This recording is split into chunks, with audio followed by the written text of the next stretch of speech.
I was in a rush to my husband's funeral. At the cemetery entrance, a homeless man grabbed my arm and said, "Madam, he is not dead. Your son and daughter-in-law." In that moment, I froze in complete shock. That same day, I discovered something that would change everything forever. I'm glad to have you here. Follow my story until the end and comment the city you're watching from, so I can see how far my story has reached. I never imagined that the worst day of my life would become the day everything changed. At 68 years old, I thought I had experienced all the pain this world could offer. But standing at the entrance of Riverside Cemetery on that gray October morning, clutching Harold's funeral program with trembling hands, I realized I knew nothing about true devastation. The funeral home had done everything perfectly. Harold looked peaceful in his mahogany casket, wearing the navy blue suit I had bought him for our 40th wedding anniversary 3 years ago. The flowers were arranged exactly as I had requested. White lilies and yellow roses, his favorites. Our friends filled the chapel, their whispered condolences a gentle hum in the background. But something felt wrong, terribly wrong, and I couldn't put my finger on what it was. Marcus, my 42-year-old son, stood beside me with his wife Jennifer. They had been so helpful these past 2 weeks since Harold's sudden heart attack. Too helpful, perhaps. Jennifer kept her manicured hand on my shoulder, guiding me through decisions I felt too numb to make. "Don't worry about the arrangements, Mom Lucille," she had said in that syrupy voice of hers. "Marcus and I will handle everything. You just need to rest and grieve. Rest and grieve." As if grief were something you could schedule, like a doctor's appointment. The procession to the cemetery was a blur of black cars and blinking hazard lights. I sat in the back of the limousine, watching familiar neighborhoods pass by through tinted windows. Harold and I had driven these same streets countless times over the decades, to Marcus's Little League games, to Jennifer's baby shower when they got married 8 years ago, to Sunday dinners at that little Italian place we loved. Now I was taking this route for the last time with him, or so I thought. As we pulled into Riverside Cemetery, I noticed how Marcus kept checking his phone. "Business emergency," he had explained when I asked, but something in his eyes didn't match his words. Jennifer sat perfectly composed, her black dress immaculate, her grief seemingly as controlled as her perfectly styled blonde hair. I envied her composure. I felt like I was drowning in my own sorrow. The hearse ahead of us came to a stop near the gravesite. I could see the green funeral tent and the neat arrangement of chairs waiting for us. My legs felt like lead as Marcus helped me out of the car. The October air was crisp, carrying the scent of dying leaves and fresh earth. It should have been peaceful, but my heart was racing with an anxiety I couldn't explain. That's when I saw him. A man in tattered clothes stood near the cemetery entrance, partially hidden behind an old oak tree. His hair was gray and unkempt, his face weathered by years of hardship I could only imagine. Most people would have looked away, crossed the street, pretended not to see him. But something about his eyes stopped me. They weren't vacant or desperate like I might have expected. They were alert, intelligent, and focused directly on me with an intensity that made my skin prickle. "Mrs. Lucille," Marcus said, trying to guide me toward the gravesite. "We should get seated. The service is about to begin." But I couldn't move. The homeless man took a step forward, and I could see his mouth moving, as if he were trying to work up the courage to speak. Our eyes met across the small crowd of mourners, and something passed between us, a recognition I couldn't explain. "Mom, come on," Marcus insisted, his grip on my arm tightening slightly.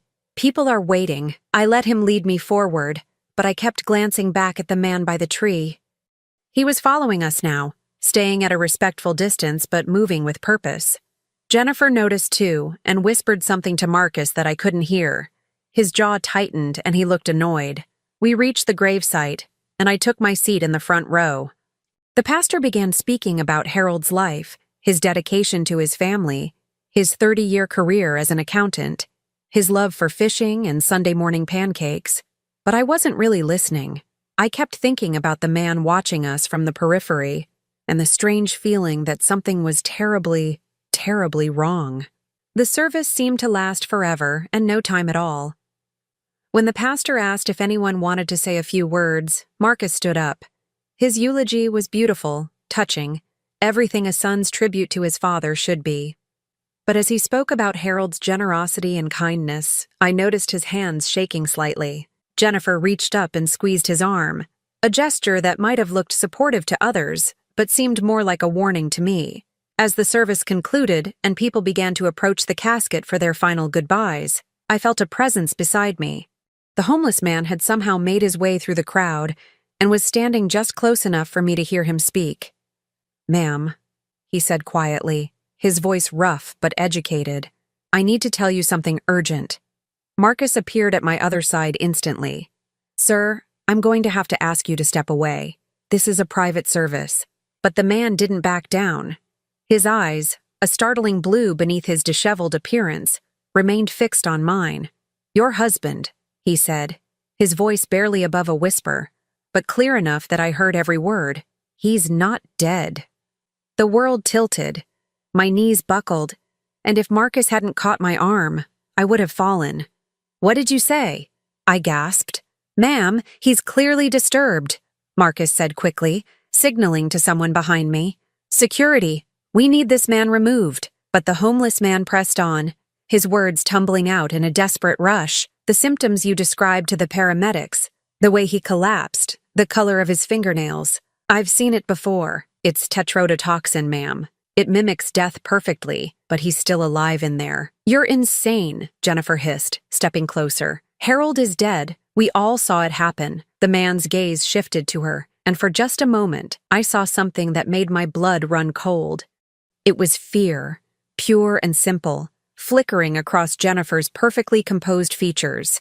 "Listen to me," the man said urgently, grabbing my arm with gentle but firm hands. "I know you don't know me, but I'm Dr. Thomas Whitfield. I used to be a chemical engineer before." He gestured to his appearance. "The poison they used, it's undetectable in standard toxicology tests. It slows the heart rate and breathing to almost nothing. To everyone watching, it looks like death, but it's temporary, ma'am. If we don't get him out of there soon, though, the lack of oxygen will make it permanent." My mind reeled. This was impossible, insane, the ravings of a disturbed man. But something deep in my chest, some instinct I'd learned to trust over 68 years of life, was screaming that he was telling the truth. I looked at Marcus, at Jennifer, searching their faces for reassurance, for the shock and confusion that should have matched my own. Instead, I saw something that chilled me to the bone. They weren't surprised. They were angry.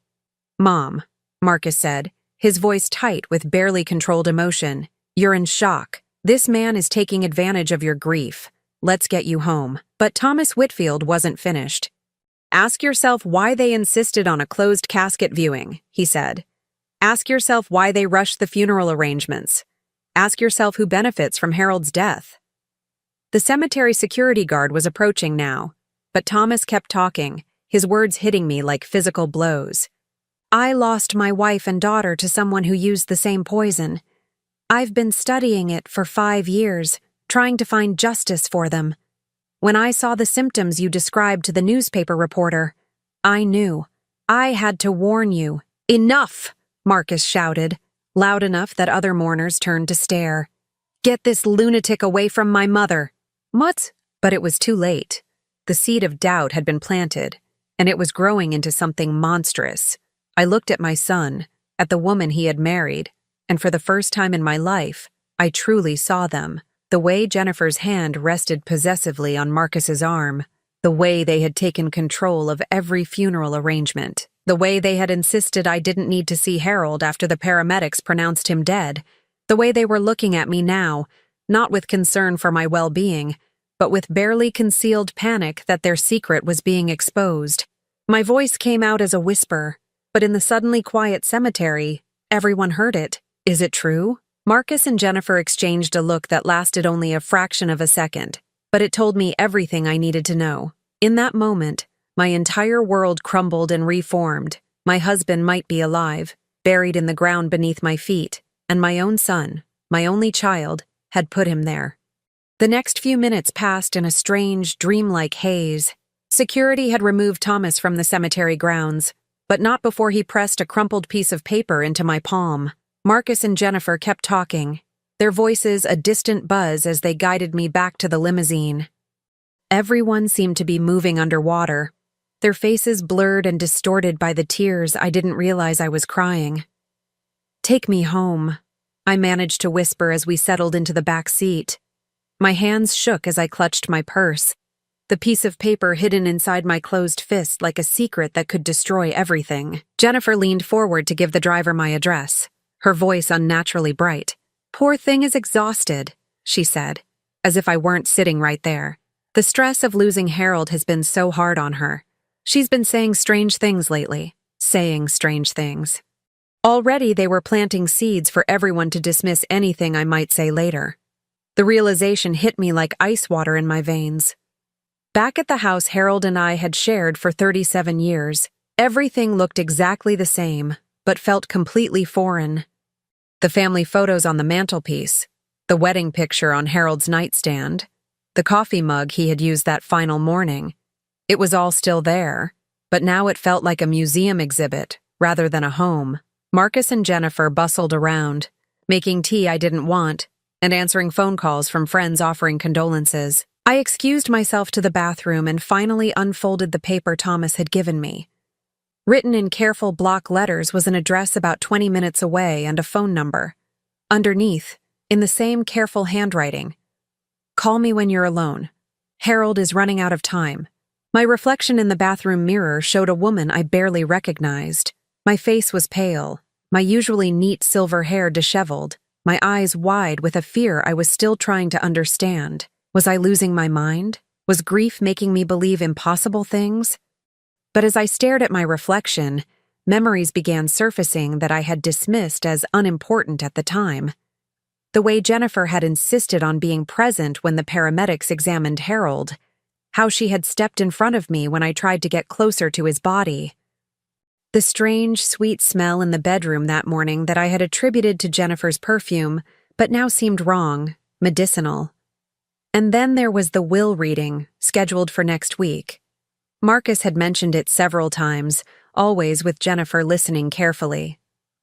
Harold's estate was worth nearly $800,000. Our life savings, the house, his retirement accounts. Everything was supposed to go to me, but Marcus had hinted more than once that perhaps it would be better if he handled the finances, given my age and recent loss. "Mom?" Marcus's voice outside the bathroom door made me jump. "Are you okay in there? You've been in there for 15 minutes. "I'm fine," I called back, quickly flushing the toilet and running water to cover my movements. I folded the paper and tucked it deep into my purse, just freshening up. When I emerged, I found Marcus and Jennifer in the living room, speaking in low voices. They stopped talking the moment they saw me, their faces shifting into expressions of concerned care that now seemed rehearsed. "We think you should stay with us for a few days," Jennifer said, her tone leaving no room for argument. "You shouldn't be alone right now. We've already packed you a bag." My blood ran cold. "I prefer to stay in my own home. But Mom," Marcus said, moving closer, "what if you fall? What if something happens? We'd never forgive ourselves. Besides, we need to start going through Dad's things, figuring out the financial situation. It's better if we're all together." Going through Harold's things, figuring out the financial situation. The vultures were already circling, and they wanted me where they could watch me every second. "I appreciate the concern," I said carefully, "but I need some time alone with Harold's memory. I'll be fine." Jennifer's smile tightened almost imperceptibly. "Of course you want your space, we understand. But maybe we could take some of Harold's important papers with us? You know, insurance documents, bank statements, just to help with the arrangements." There it was. They wanted access to everything, and they wanted me isolated and confused. But now I was watching for these things, and the pattern was becoming clear. "Those papers can wait," I said firmly. "Everything can wait." Marcus and Jennifer exchanged another one of those looks. "Mom, we're just trying to help," Marcus said, his voice taking on a slightly harder edge. "Don't make this more difficult than it needs to be.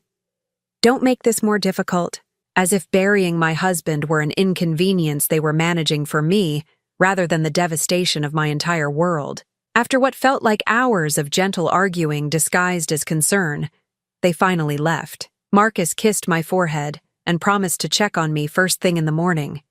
Jennifer hugged me and whispered that I should call if I needed anything at all. But as they walked down the front path to their car, I noticed Jennifer checking her phone and Marcus looking back at the house with an expression I couldn't quite read. The moment their car disappeared around the corner, I grabbed my phone and dialed the number Thomas had given me. It rang 4 times before a cautious voice answered. "Mrs. Lucille? Mr. Whitfield," I said, my voice steadier than I felt. "Tell me everything." There was a long pause. "Are you somewhere safe? Somewhere they can't hear you?" The question sent chills down my spine. "I'm alone at home. They wanted me to stay with them tonight, but I refused." "Good. That's very good. Listen carefully, because what I'm about to tell you is going to be hard to believe, but every word is true." I settled into Harold's favorite armchair, the one he had read the newspaper in every morning for 20 years, and listened as Thomas Whitfield told me a story that changed everything I thought I knew about my life.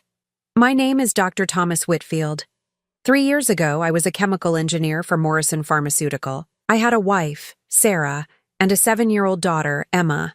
We lived in a nice house in the suburbs, took family vacations, had everything we thought we needed. His voice was steady, but I could hear the pain underneath. Sarah had inherited a substantial amount of money from her grandmother, nearly $2 million. She was planning to use it to start a charity for children's education. I held my breath, sensing where this story was heading.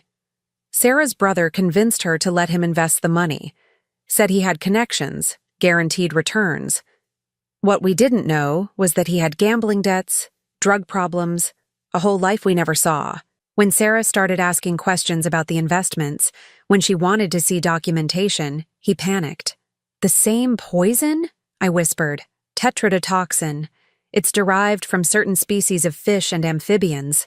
In small doses, it causes paralysis that mimics death so perfectly that even trained medical professionals can be fooled. The heartbeat becomes undetectable. Breathing slows to almost nothing. Body temperature drops.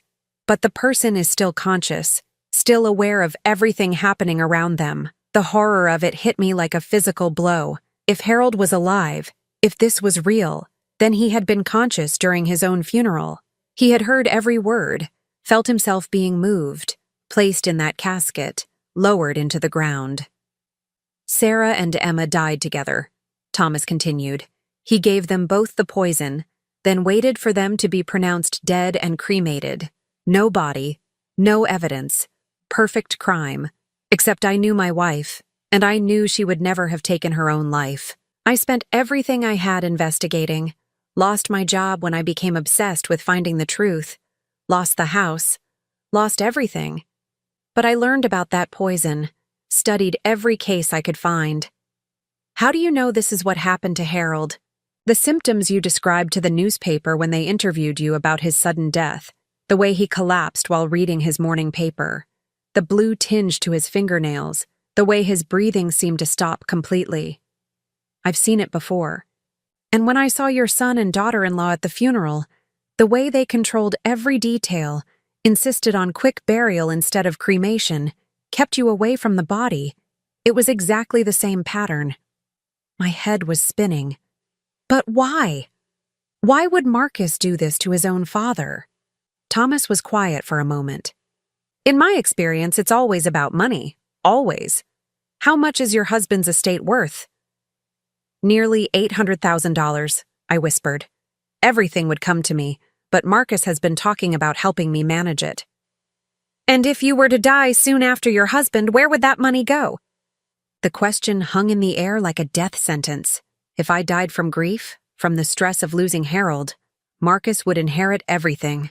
And at 68, recently widowed, devastated by loss, who would question if my heart simply gave out? "Mr. Whitfield," I said, my voice barely audible.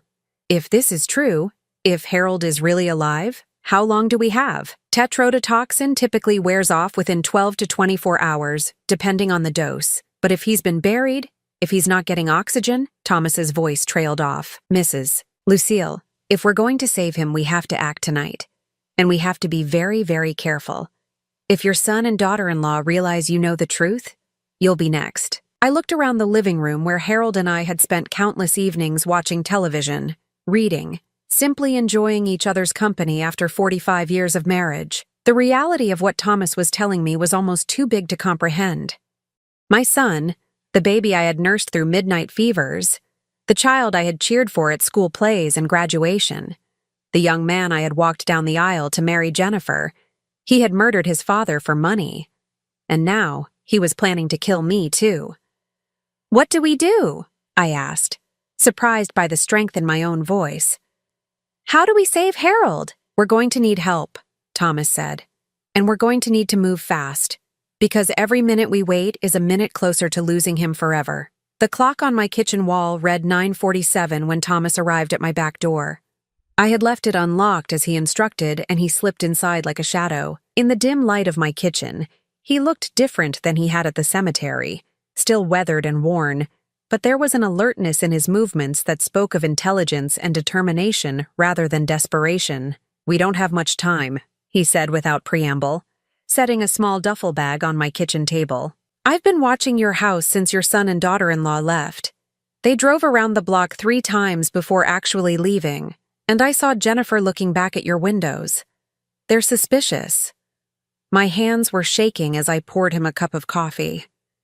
"Tell me exactly what we need to do." Thomas unzipped his bag and pulled out what looked like a small electronic device, some hand tools, and a flashlight. "First, we need to get Harold out of that casket. The good news is that most burial vaults aren't sealed with concrete until the next day, so we should be able to access him. The bad news is that we're essentially committing grave desecration, which is a felony. If we're caught, we'll both go to prison." "I don't care about prison," I said, and I meant it. If Harold is alive down there, if he's been conscious through all of this, then nothing else matters. Thomas studied my face for a moment, then nodded. "There's something else you need to know. The amount of tetrodotoxin needed to fool medical examiners for this long would be significant. Even if we get Harold out alive, he's going to need immediate medical attention. His breathing will be severely compromised, possibly his heart function too. Then we'll take him to the hospital. It's not that simple. If we show up at an emergency room with a man who was declared dead 2 weeks ago, there are going to be questions. Police will be involved immediately, and if your son and daughter-in-law have been planning this as carefully as I think they have, they'll have explanations ready. They might even have medical documentation supporting Harold's death." The full scope of what we were facing began to sink in. This wasn't just about digging up a casket. We were going up against people who had planned a perfect murder, and we had no proof beyond the word of a homeless former engineer and my own growing suspicions. "There's someone who can help us," Thomas continued. "Dr. Angela Martinez. She's an emergency room physician at St. Mary's Hospital, and she's also my sister-in-law. She was married to my brother before he died in Afghanistan. She's the only person who believed me when I tried to prove what happened to Sarah and Emma. Will she help us without asking too many questions?" "She'll help us because she knows I'm not crazy, and she's seen enough medical mysteries in her career to keep an open mind. But Lucille, you need to understand something.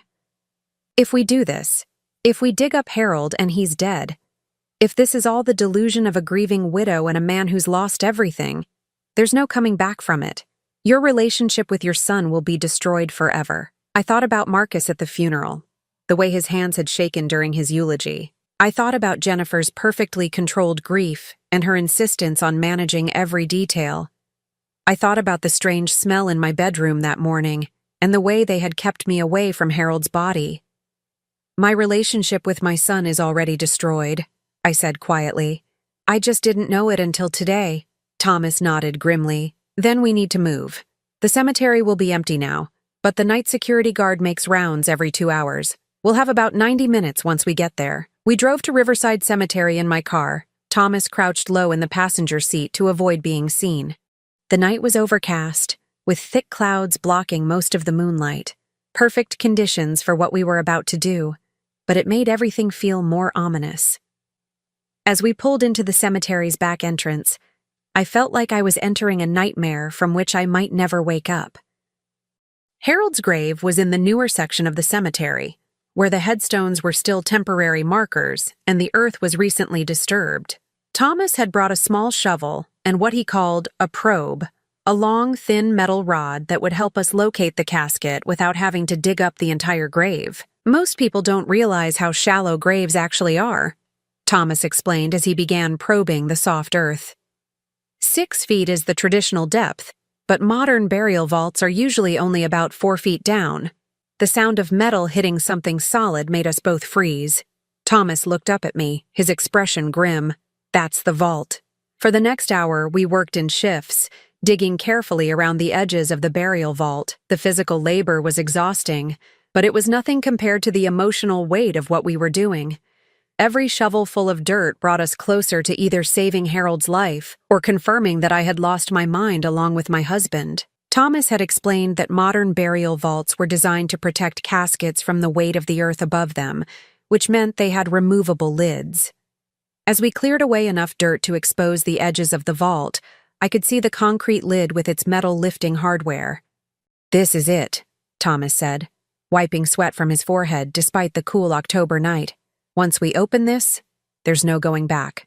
I thought about Harold, about the man who had held my hand through 3 miscarriages before we finally had Marcus, the man who had worked 2 jobs to put our son through college, the man who had never missed a birthday, anniversary, or important moment in our 45 years together. If there was even the smallest chance he was alive down there, I had to take it. "Open it," I said. Thomas used a crowbar to lift the heavy concrete lid, and the smell that rose from the grave nearly knocked me over. It wasn't the smell of death or decay. It was the same medicinal sweet odor I had noticed in our bedroom the morning Harold collapsed. The casket lay below us, pristine and undisturbed. Thomas climbed down into the vault with his flashlight and began examining the casket's locking mechanism.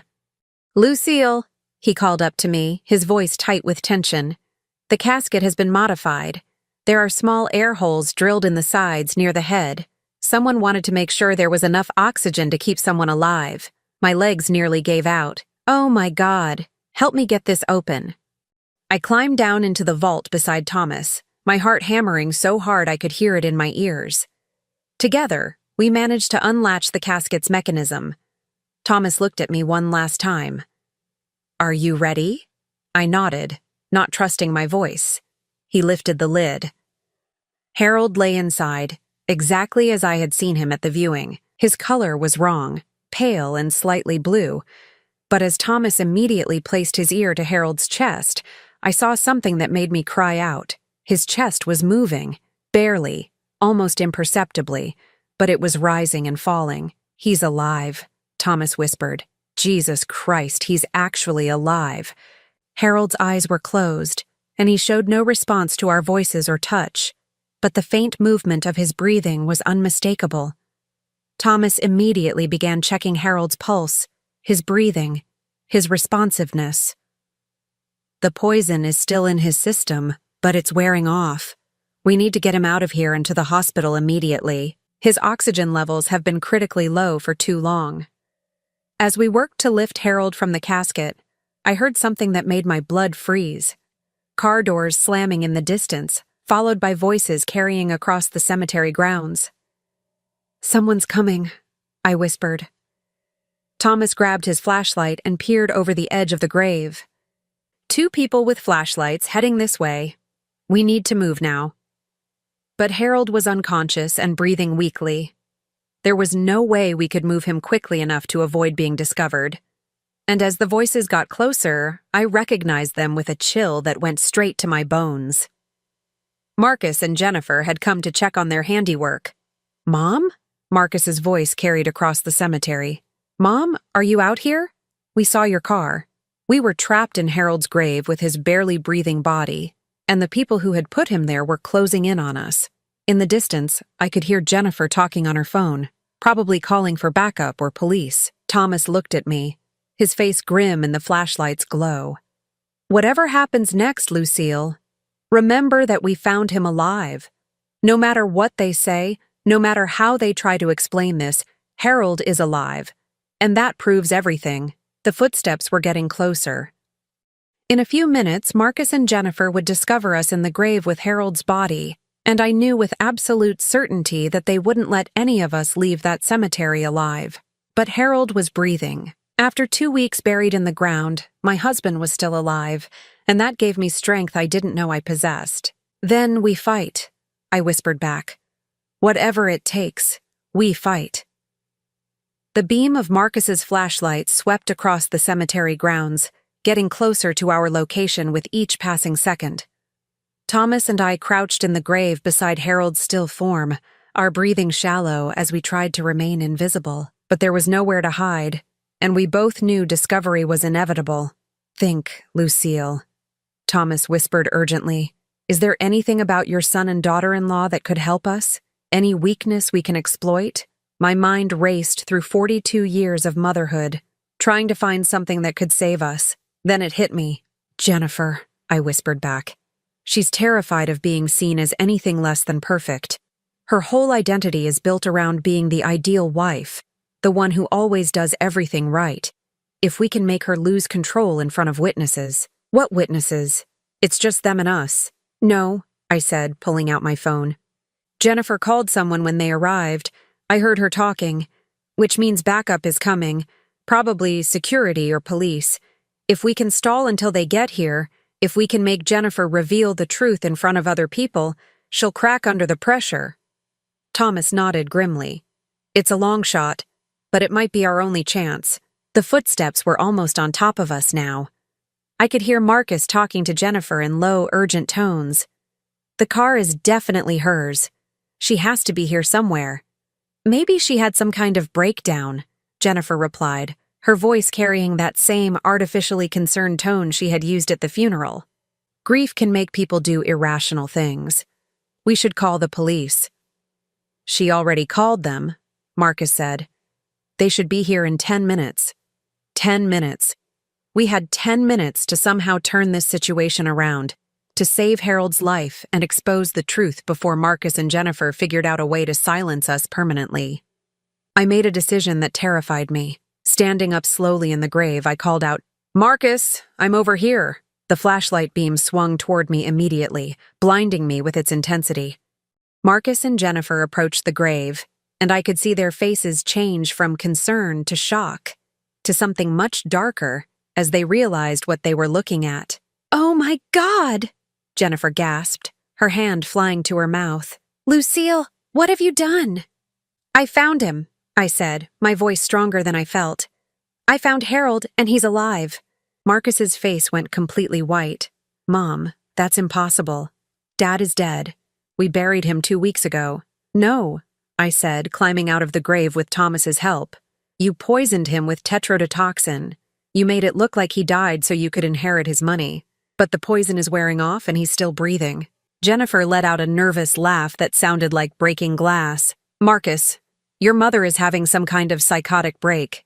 She's been digging up your father's grave with this homeless person. We need to get her help immediately." But Marcus wasn't looking at me. He was staring down into the grave where Harold lay, and I could see the exact moment when he realized his plan had failed. His face went through a series of expressions: shock, fear, calculation, and finally, cold determination. "How did you know?" he asked quietly. The simple question confirmed everything. No denial, no protests of innocence, just acceptance that his secret was out. "Dr. Whitfield recognized the symptoms," I said, gesturing to Thomas. "He lost his own family to the same poison. He knew what to look for." Jennifer was backing away from us, her phone in her hand.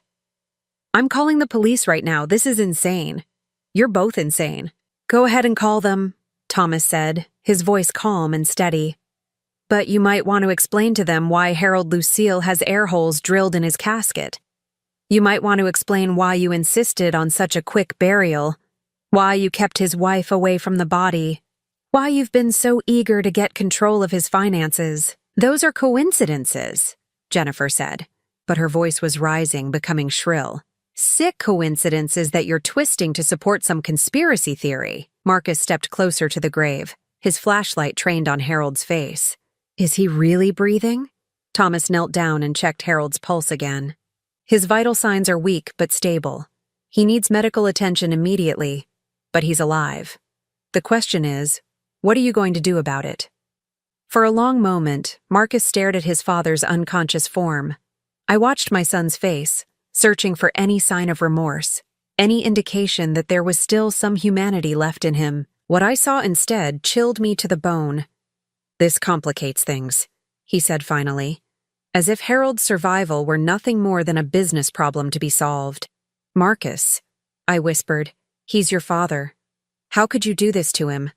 How could you do this to me?" My son looked at me then, and I saw a stranger. The child I had raised, the young man I had been so proud of, was gone. In his place was someone cold and calculating, someone who could look at his own parents and see nothing but obstacles to overcome. "You want to know why?" Marcus said, his voice taking on a bitter edge. "Because I've been watching you and Dad live your comfortable little life while Jennifer and I struggle. Do you have any idea how much money we owe? How much debt we've accumulated trying to keep up appearances? We could have helped," I said, my heart breaking. "If you needed money, we could have helped." "Helped?" Jennifer laughed, a sound like breaking china. "You would have helped by lecturing us about responsibility, about living within our means. You would have made us feel like failures while you doled out little bits of assistance like treats to a dog. So you decided to kill us instead?" "We decided to take what should have been ours anyway," Marcus said. "Dad's estate, the house, everything. With both of you gone, we could pay off our debts and start fresh. It would have been clean, simple. 2 elderly people dying of natural causes within months of each other. It happens all the time." The casual way he talked about murdering his own parents made my stomach turn. But more than that, it made me angry. Angrier than I had ever been in my entire life. "Except we're not dead," I said. "Harold is alive, and I know what you did. And in about 5 minutes, the police are going to arrive and see all of this." Marcus and Jennifer exchanged a look, and I saw them having an entire conversation without words. Whatever they decided, I knew it wasn't good for Thomas and me. "Actually," Jennifer said, her voice suddenly calm and controlled again, "I think this is going to work out perfectly. 2 mentally unstable people desecrating a grave, claiming the deceased is still alive. When the police arrive, they'll find a grieving widow who's clearly suffered a complete psychological breakdown, aided by a homeless man with his own history of mental illness." Thomas stepped protectively in front of me. "Except Harold really is alive. And when the paramedics examine him, they'll find evidence of the poison in his system." "Will they?" Marcus asked. "Or will they find that his mother, in her grief and confusion, has somehow convinced herself that normal decomposition gases are signs of life?" Dr. Peterson, who signed Dad's death certificate, is a family friend. He'll confirm that Dad was definitely dead when he examined him. I felt the walls closing in around us. They had thought of everything, planned for every contingency. Even Harold's survival could be explained away as the delusions of a grief-stricken widow. But then I heard something that changed everything. The sound of sirens in the distance, getting closer.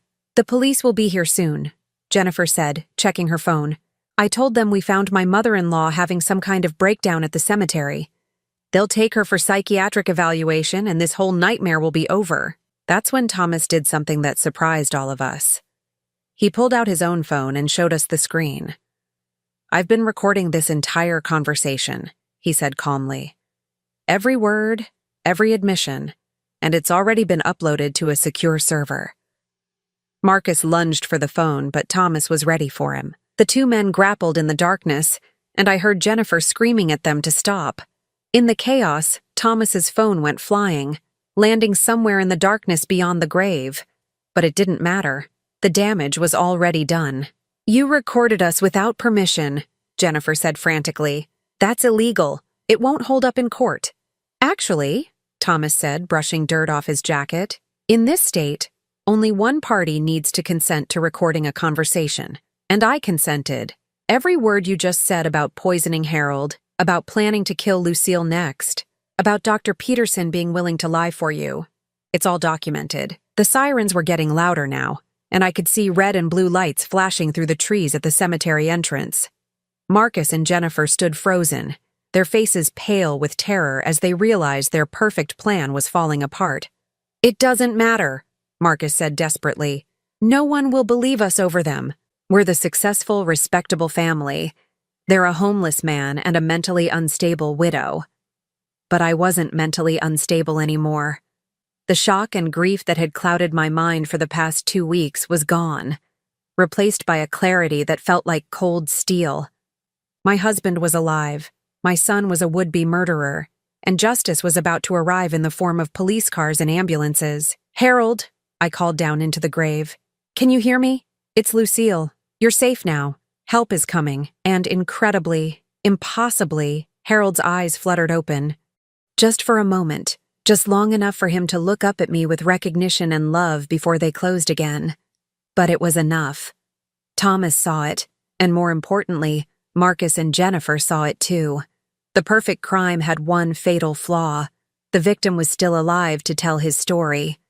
As the police cars pulled into the cemetery and officers with flashlights began running toward us, I knelt beside Harold's grave and took his hand. His fingers were cold, but they squeezed mine back, weak but unmistakable. "I love you too," I whispered, "and we're going to be okay."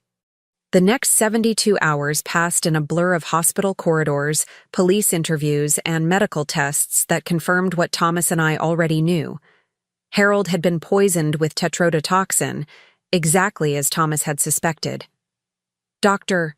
Angela Martinez, Thomas's sister-in-law, had been waiting for us at St. Mary's Hospital when the ambulance arrived, and her expertise with toxicology had been crucial in Harold's treatment. Harold was alive, but the 2 weeks of reduced oxygen had taken their toll. He drifted in and out of consciousness, sometimes recognizing me, sometimes staring blankly at the ceiling. The doctor said his recovery would be slow, that there might be permanent damage to his cognitive function. But he was breathing on his own, and his heart was growing stronger each day. Thomas had been right about the recording. Marcus and Jennifer's confession, captured clearly on his phone, had been enough for the district attorney to file charges of attempted murder, fraud, and conspiracy. But as I sat beside Harold's hospital bed on the 3rd day, watching him sleep peacefully for the first time in weeks, I knew that legal justice would only be part of what they deserved. Detective Sarah Chen had been handling the case with the kind of thoroughness that gave me hope. She was a small woman with sharp eyes and an attention to detail that reminded me of Harold in his accounting days. She had spent hours going through Marcus and Jennifer's finances, and what she had found painted a picture of desperation and greed that was both pathetic and terrifying.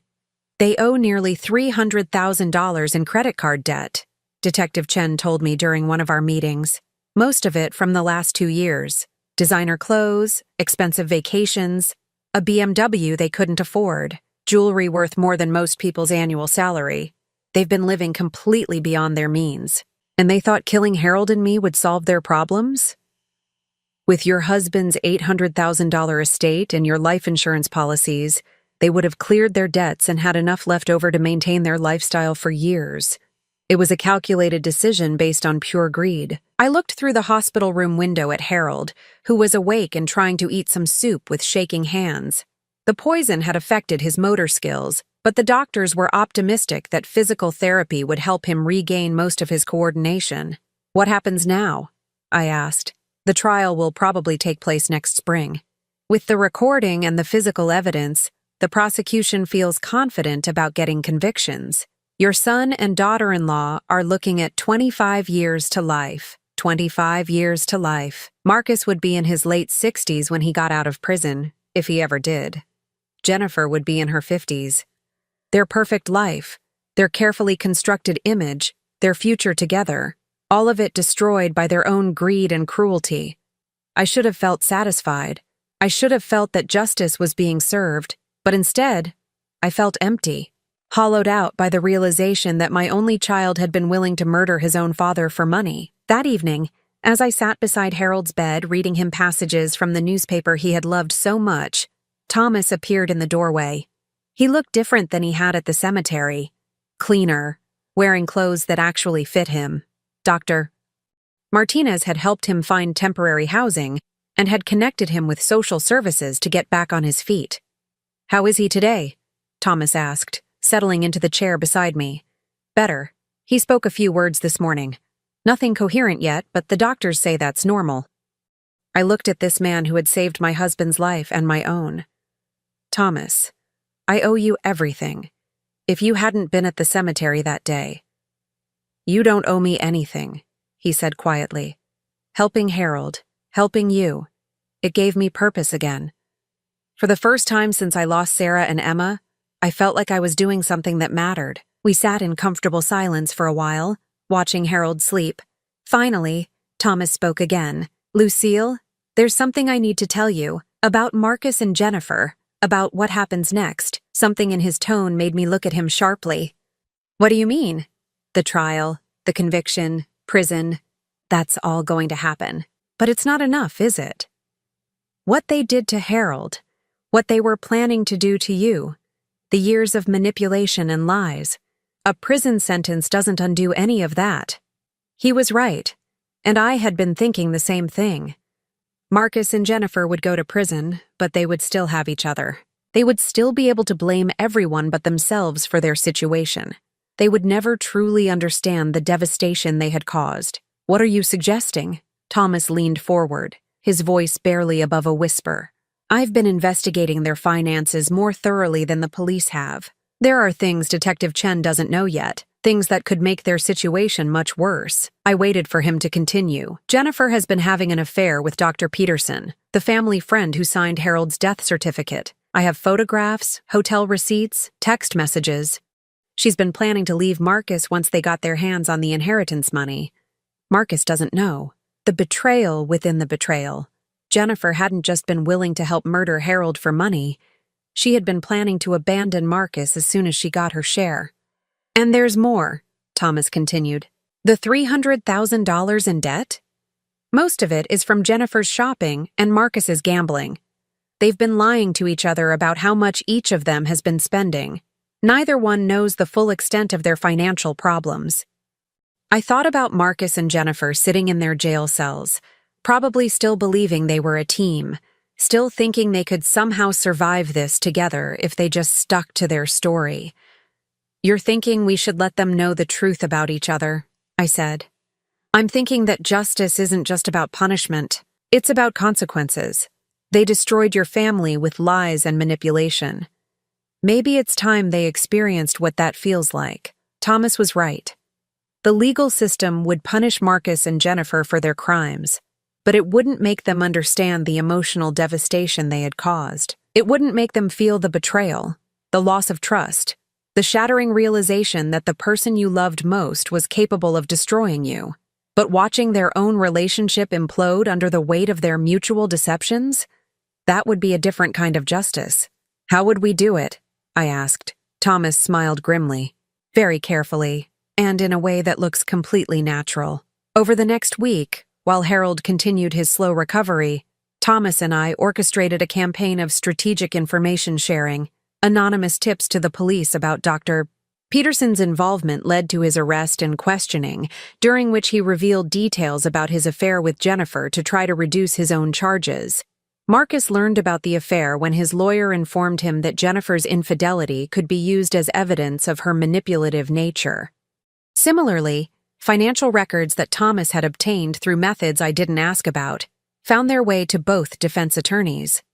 Marcus discovered that Jennifer had been hiding gambling debts of her own, nearly $75,000 lost at online poker sites. Jennifer learned that Marcus had been secretly borrowing money from loan sharks to cover his stock market losses. The breakdown of their relationship was swift and brutal. Within 2 weeks, they had fired their shared attorney and hired separate representation. Jennifer agreed to testify against Marcus in exchange for a reduced sentence. Marcus retaliated by revealing Jennifer's affair and her plans to abandon him after they murdered Harold and me. I watched it all unfold from Harold's hospital room, feeling a cold satisfaction that surprised me with its intensity. This was what they had done to my family. Turned love into betrayal, trust into manipulation, loyalty into a weapon. Now they were experiencing it themselves. Any regrets? Thomas asked me one afternoon as we read news coverage of the latest developments in the case.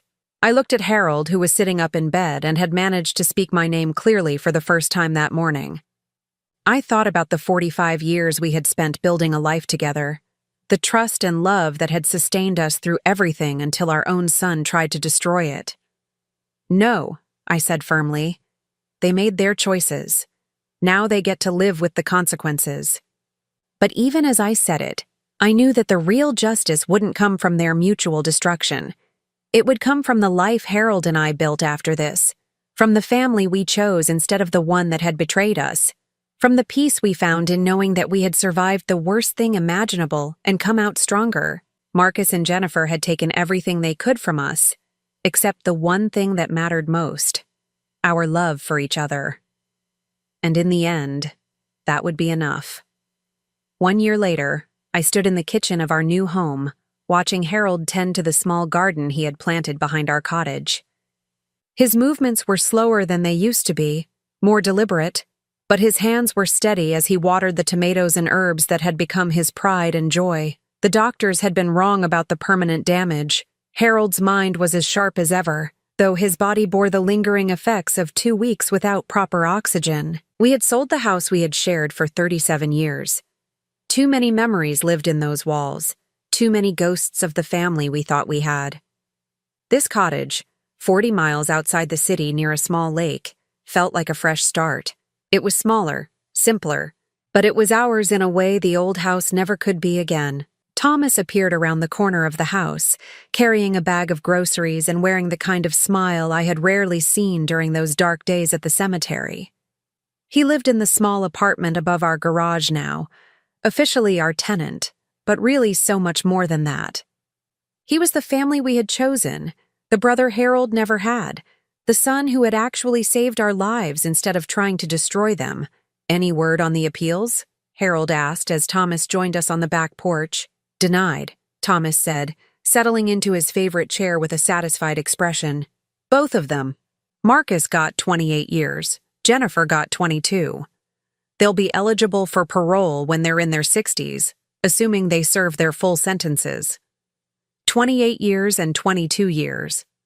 Numbers that had once felt abstract now carried the weight of justice served.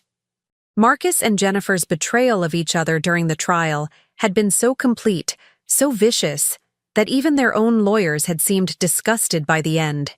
Jennifer's testimony against Marcus had secured his longer sentence, while Marcus's revelation of her affair with Dr. Peterson had destroyed any sympathy the jury might have had for her. Dr. Peterson himself had received 15 years for his role in falsifying Harold's death certificate and his participation in the conspiracy. His medical license had been revoked permanently, his reputation destroyed, his marriage ended in divorce. The perfect life he had built had crumbled as completely as Marcus and Jennifer's had. "What about their debts?" I asked, though I already knew the answer. "The house was foreclosed on 6 months ago," Thomas replied. "The BMW was repossessed. The credit card companies are still trying to collect, but you can't get blood from a stone. They'll be bankrupt for decades even after they get out of prison." I should have felt satisfaction at their financial ruin, and perhaps I did, in some small way. But mostly I felt relief that it was over, that Harold and I could finally stop looking over our shoulders and start living again. Harold reached over and took my hand, his fingers intertwining with mine in a gesture that had become even more precious since his resurrection. "Any regrets about selling the house?" "None," I said, and I meant it. "That house was full of lies. This place is full of truth." The truth was that Harold and I had been given something rare, a second chance at life and love after we thought we had lost everything. The truth was that family wasn't about blood or obligation, but about who stood by you when the world fell apart. The truth was that Thomas, the homeless man who had saved us both, had become more of a son to us than the child I had actually raised. We had established a quiet routine in our new life. Harold tended his garden and read voraciously, making up for the 2 weeks of consciousness he had lost. I had started volunteering at a local shelter, working with people who had fallen through society's cracks the way Thomas had.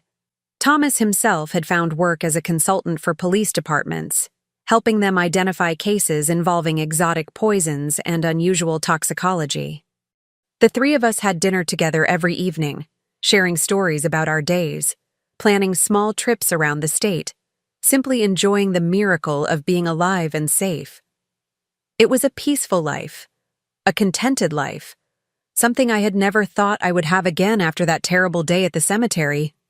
Sometimes I thought about Marcus, wondered if he ever regretted his choices, or if he still blamed everyone but himself for his situation.